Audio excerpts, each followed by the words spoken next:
अस्सलामुअलैकुम, welcome to Star Poetry Centre. और मुझे एक स्टूडेंट का मैसेज आया तो मुझे पता लगा कि बैटल ऑफ बुक्सार जो है ना, उसका कुछ पोर्शन शायद रिकॉर्डिंग में मिसिंग हो गया। तो मैंने सोचा उसके लिए मैं दोबारा से वीडियो बना देती हूँ ताकि बाकी लोगों को भी ये प्रॉब्लम फेस ना करनी पड़े। कभी कभी ऐसा होता है कि जब हम लोग रिकॉर्डिंग कर रहे होते हैं तो कोई पोर्शन जो है ना वो कट जाता है। बैटल ऑफ बुक्सार पेज नंबर 6 है, यूनिट नंबर 1 का। ठीक है, ये मैं दोबारा से फिर से आपको रिकॉर्ड करके दे रही हूँ। During the battle of Plassey, military commander of सिराजुद्दौला's force was Mir Jafar.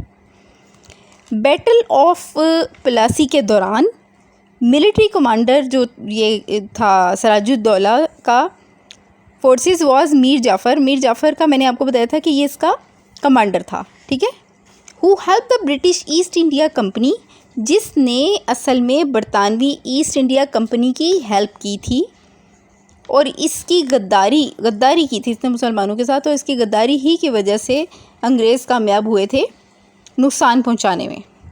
After the defeat Sirajuddaulah was डीथ्रोन्ड।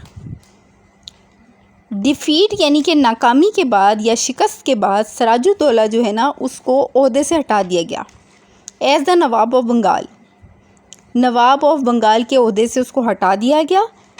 डीथ्रोन्ड कहते हैं किसी को ओहदे से, तख्ते से उतार देना। ठीक है, and Mir Jafar was made the nawab of Bengal, और मीर जाफ़र नवाब ऑफ बंगाल बना दिया गया। He was only a puppet in the hands of the British.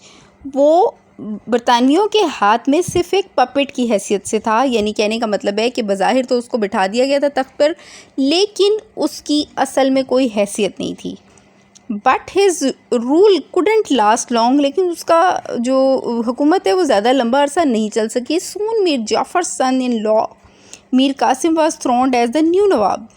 जल्द ही इसका दामाद मीर कासिम जो है वो नए नवाब के तौर पर अपॉइंट हो गया या लगा दिया गया। काजेज ऑफ द बैटल, ये है पेज नंबर 7, जिसकी बेटा आप में से एक बच्ची ने शिकायत की थी कि उसको ये वाली पोर्शन नहीं मिला है, तो मैंने देखा तो वो वाकई मिसिंग था। तो अब हम इसे शुरू करते हैं। The expectation of the British couldn't be completely fulfilled by Mir Qasim. अच्छा, मीर कासिम के आने से ये हुआ कि उनकी ब्रिटिश की तवक्कुआत पे पूरा वो भी नहीं उतरा। ठीक है, who started trying to get out of the British influence, जिसने बरतानियों के असर से बाहर निकलने की कोशिश शुरू कर दी थी। Some of the steps of Mir Qasim were not liked by the British. Mir Qasim की कुछ हरकतें जो है ना वो ब्रिटिश को पसंद नहीं आई थी। Which included shifting of his capital from Kolkata to Munger fort.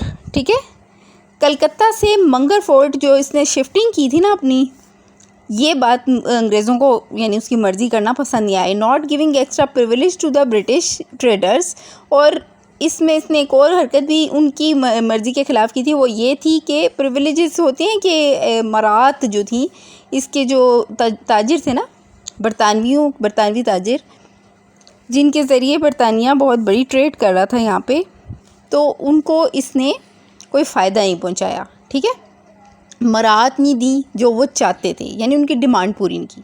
Mir Qasim was not pleased with the increasing demands of the British. दरअसल मीर कासिम जो है वो ख़ुद भी खुश नहीं था इनकी बढ़ती हुई डिमांड से। डिमांड क्या होती हैं, यानी इनके मुतालिबात। Hence he formed an alliance with Nawab of Oudh. तो फिर उसने क्या किया कि नवाब ऑफ ऊद के साथ ताल्लुकात कायम किए। And Mughal emperor Shah Alam two, और मुग़ल बादशाह शाह आलम टू। अच्छा, ये याद रखें कि ये एक ही नाम के जो बादशाह आते रहते हैं ना, तो फिर उनके साथ 1 2, ठीक है, इस तरह से लगता है। तो ये शाह आलम ज़ाहिर सी बात है पहले से भी कोई था, तो फिर ये दोबारा एक और बच्चे का नाम रखा गया होगा, तो उसको शाह आलम टू कहते हैं। इन दिस बैकग्राउंड, इस बैकग्राउंड के साथ the British decided to remove Mir Qasim from the throne. उन्होंने उसको उसके तख्त से उतारने का फ़ैसला कर लिया। And this started a battle between Mir Qasim and the East India Company, और इस बात ने मीर कासिम और ईस्ट इंडिया कंपनी के दरमियान जंग शुरू कर दी। This battle is known as battle of Buxar, और यही जंग बैटल ऑफ बुक्सार कहलाई। The battle confrontation started in 1763 with a series of victories by the British। आमना सामना जो था ना वो 1763 में, कॉन्फ्रंटेशंस होती हैं आमना सामना, तो with the series of victory से मुराद ये कि बरतानवियों की अब यहाँ पे विक्ट्रीज शुरू हो गई थी। मीर कासिम फ्लेड टू ऊद, भाग गया ऊद की तरफ, where he gathered with the Nawab of Oud Sirajud-Dawla and the Mughal Emperor Shah Alam II। वहाँ वो मिला, ठीक है, नवाब ऑफ ओद सिराजुद्दौला से और मुग़ल एम्परर शाह आलम II से, ठीक है, इन दोनों से इसकी मुलाकात हुई। Mir Qasim's forces face the English army in 1764। Mir Qasim की फ़ौजों ने इंग्लिश आर्मी को 1764 में फेस किया, यानी इनका आमना सामना हुआ। The British forces were led by Major Hector Munro. British जो फोर्सेस थी ना उनकी निगरानी जो कर रहे थे या उनके जो लीडर थे वो कौन थे? Major Hector Munro. It was a battle between 40,000 man from Mir Qasim combined forces. ये जंग थी 40,000 आदमियों के दरमियान जिन्होंने मीर कासिम की फ़ौजों को इकट्ठा किया। And 10,000 British force and the joint armies were defeated by the British. अच्छा, वो कह रही हैं कि 10,000 की ब्रिटिश फोर्स थी और इसके अलावा ज्वाइंट आर्मीज़ जो थी ना, जो कि मुख्तलिफ़ फ़ौजें थी, मिक्स फ़ौजें, जो इसने जाके उनसे वो दोस्ती की थी और फिर वो इकट्ठे होके ब्रिटिश के ख़िलाफ़ जंग लड़ने के लिए आए थे सब, तो ये सारे के सारे उनसे हार गए। The main reason of this defeat was lack of coordination among the combined forces.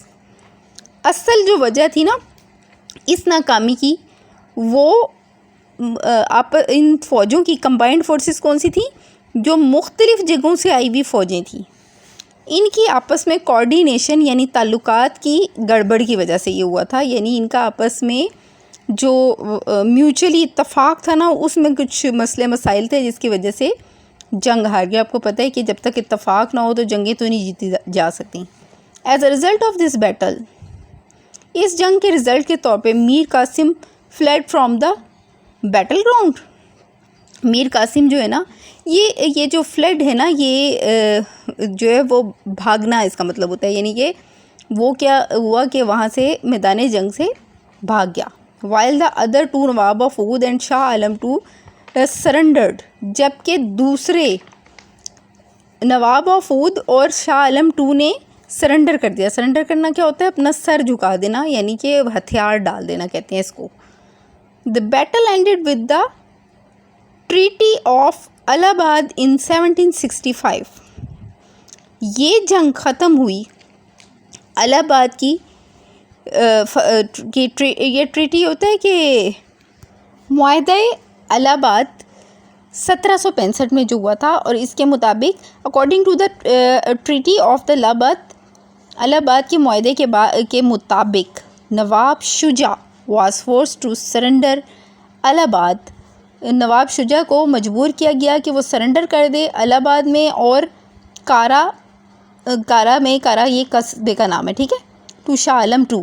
Shah Alam II को कहा गया कि वो कारा से, और नवाब जो है शुजा हैं, इन्हें कहा गया कि इलाहाबाद की तरफ से ये दोनों सरेंडर कर दें। यानी कि अब ये इनसे इनके ओहदे भी ले लिए गए हैं और अब ये गुलाम हैं। And he was obliged to pay the East India Company a war compensation of 5 million rupees।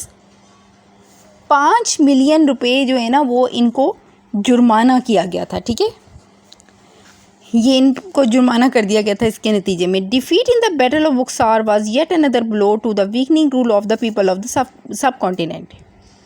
इस बुक्सार की जंग में हारना जो है ना वो इनकी बहुत बड़ी कमज़ोरी थी सब कॉन्टिनेंट के लोगों की। बरे सग़ीर से मुराद सारी कौमें जो वहाँ बसती थी उन सब की कमज़ोरी थी कि वो कमज़ोर पड़ गए, उनके आपस में इत्तफाकात नहीं थे, वो आपस में मिलजुल कर नहीं रह रहे थे, उनके खुद के आपस में लड़ाई झगड़े पड़े हुए थे, इस वजह से ऐसा हुआ था। It further strengthens position of the British in India, और इसने मज़ीद इंडिया में बरतानियों की जो ताकत है उसको ज़्यादा बढ़ा दिया या तेज़ कर दिया। तो यहाँ पे मेरा आज का टॉपिक ख़त्म हुआ। ख़ुसूसी तौर पर उस स्टूडेंट के लिए जिसने ये मुझे याद करवाया, बहुत शुक्रिया बेटा, आपने मुझे याद करवाया कि ये वाला पोर्शन कहीं मिस हो गया, तो मैंने ये वाला पोर्शन दोबारा डाल दिया है। तो मुझे इजाज़त दीजिए। अल्लाह हाफिज़।